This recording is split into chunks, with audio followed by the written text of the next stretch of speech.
ताथवड़े की एक धनवान सोसाइटी एलिमेंटा के हजारों निवासियों ने पिंपरी चिंचवड महानगर पालिका द्वारा डाली गई डीपी सड़क के खिलाफ विरोध प्रदर्शन कर अपना गुस्सा जाहिर किया। इस निजी सोसाइटी में 18 मीटर की सार्वजनिक डीपी सड़क निर्माण के विरोध में विरोध प्रदर्शन था। नए विकास योजना के नाम पर पिंपरी चिंचवड महानगर पालिका ने ताथवड़ी की एक निजी सोसाइटी एलिमेंटा पर 18 मीटर की सार्वजनिक डीपी सड़क का प्रस्ताव रखा है। इससे सोसाइटी के निवासियों की शांति और सुरक्षा को खतरा पैदा हो गया है। निर्माण कंपनी ने वर्ष 2016 में पिंपरी चिंचवड महानगर पालिका से सभी अनुमतियां प्राप्त करने के बाद एलिमेंटा हाउसिंग सोसाइटी का निर्माण किया था। इस सोसाइटी में बुनियादी सुविधाओं को अपनी आंखों के सामने देखकर नागरिकों ने करोड़ों रुपए के महंगे फ्लैट खरीदे। आज आम्ही इथे जमलो, सगळे लोक हजारो संख्येने जमा झाले। त्याचं मेन कारण आहे पीसीएमसी ने आपण जिथे उभे आहोत हा रोड डीपी रोड म्हणून टाकलेला आहे, जो पीसीएमसी ने 2016 साली इंटरनल रोड म्हणून दाखवलेला आहे।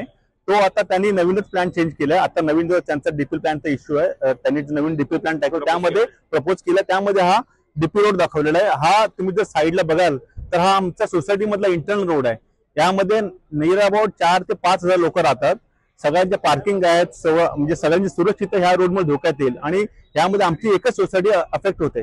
आणि हा जर रोड तुम्ही पाहाल तर हा लास्ट रोड आहे, म्हणजे याच्या पुढे काही डेड एंड आहे, याच्या पुढे रोडच नाहीये। तर पीसीएमसी ला कारणच नाही इथून रोड टाकण्याचं। हे मला तर वाटतंय की हे बिल्डर दाजीने पीसीएमसी ने बिल्डर साठी केलेला डीपी रोड आहे, कारण त्यांना याचा टीडीआर मिळणार आहे, हाच कारण आहे। आणि आमचा याला पूर्ण विरोध आहे। आमची हीच पीसीएमसी कडे विनंती आहे की त्यांनी हा डीपी रोड तात्काळ बंद करावं, कारण ज्यामुळे एवढे जर 4-5 हजार लोक जर अफेक्टेड होत असतील एका सिंगल सोसायटी मधले, तर सगळ्यांना इश्यू होणार आहे। पीसीएमसी ने ज्यावेळेस डीपी प्लॅनचं जे पब्लिश केलं त्यावेळेस आम्हाला कळलं की डीपी रोड होतंय। त्यानंतर मग आम्ही इमिजिएटली आमच्या लॉयरशी बोलून आपण ते तात्काळ हरकत नोंदवली आहे आणि आम्ही पीसीएमसी कडे तक्रार सादर केलेली आहे। आणि आज इथे जे लोक जमलेत, प्रत्येक जण इंडिव्हिज्युअल लोक पण आपले सोसायटी मधले ते स्वतः हरकत एक आपल्या पद्धतीने टाकणार पण आहेत आणि सर्वांनी आपण साइन कॅम्पेन पण घेतलेला आहे। हा डीपी रोड जर झाला असेल तर आमचा सगळ्यात मोठा जो प्रश्न आहे की इथे पार्किंग आहे आमच्या इथे, त्यांनी पार्किंगचा आमचा प्रश्न परत सॉल्व्ह होणार आहे। त्यानंतर आमचा हा डीपी रोड जर इथून गेला तर आमचं गेट मेन गेटच राहणार आहे, बरोबर।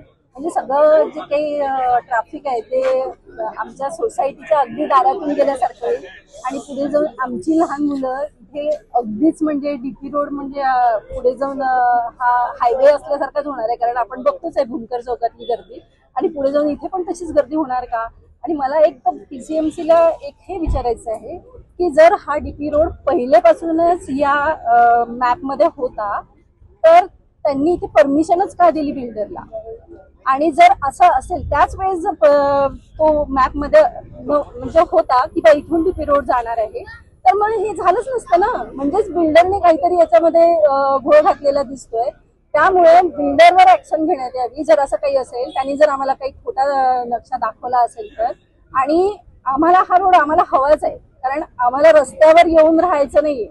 जर इथून डीपी रोड झाला तर आम्हाला ते तसाच फील येणार आहे की आम्ही रस्त्यावर येऊन राहतोय, आणि आमच्या सगळ्या अमेनिटीज याच्यामध्ये जाणार आहेत मॅक्सिमम।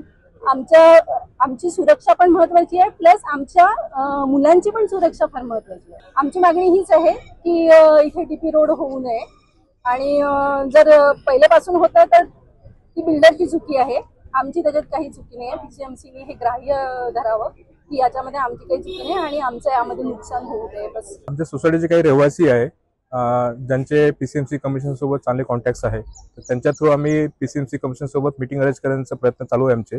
आम्ही 8 जूनला पीसीएमसी मध्ये आमचं ऑब्जेक्शन लेटर सबमिट केलं आहे। त्याच्यामध्ये आम्ही जे बाकी सपोर्टिंग डॉक्युमेंट्स आहे, आमचं सँक्शन प्लॅन्स पीसीएमसीनी 2011 पासून 2022 पर्यंत डिफरंट प्लॅन्स सँक्शन केले आहे। त्याचा पीसीएमसीचा स्टॅम्प आहे, सँक्शन आहे, अप्रूव्ड आहे ते। त्यानंतर पीसीएमसीने आम्हाला कम्प्लिशन सर्टिफिकेट दिलं आहे 2016 मध्ये 2022 मध्ये। इथे आमच्या सोसायटीमध्ये जवळपास 900 फ्लॅट्स आहे, 4000 लोक आहेत, आमचे क्लब हाऊस आहे, आमचं इथे मंदिर आहे। ते मंदिर पण आमचं आता गणेश मंदिर पण आमचं याच्यामुळे धोक्यात येईल या रोडमुळे। परत लोकांचे इथे पार्किंग आहे, पार्किंग पण धोक्यात येणार आहे। मेन गेट आहे, ते मेन गेटचं स्ट्रक्चर पण धोक्यात येणार आहे। त्याच्यामुळे आम्ही पीसीएमसीला एक विनंती करतो की त्यांनी हा लवकरात लवकर हा प्लॅन कॅन्सल करावा आणि इथला जो डीपी रोड आहे तो त्यांनी मागे घ्यावा. Bureau report, 20 news, Pune, Maharashtra.